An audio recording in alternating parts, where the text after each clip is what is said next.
Buongiorno a tutti, sono Nicola Nrighetto di Etifor. Etifor è uno spin-off dell'Università di Padova ed è parte del progetto ITFOR. Il progetto ITFOR, come sappiamo, mira a sviluppare il portale Legno Veneto. All'interno del progetto Etifor ha fin da subito analizzato i numeri della filiera per capire quali sono le possibili criticità e i punti di forza.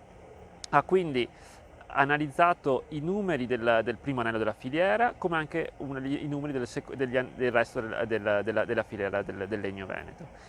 Quello che appare è che il primo anello della filiera è un anello piuttosto debole, con aziende piccole, spesso non collegate con il resto degli attori.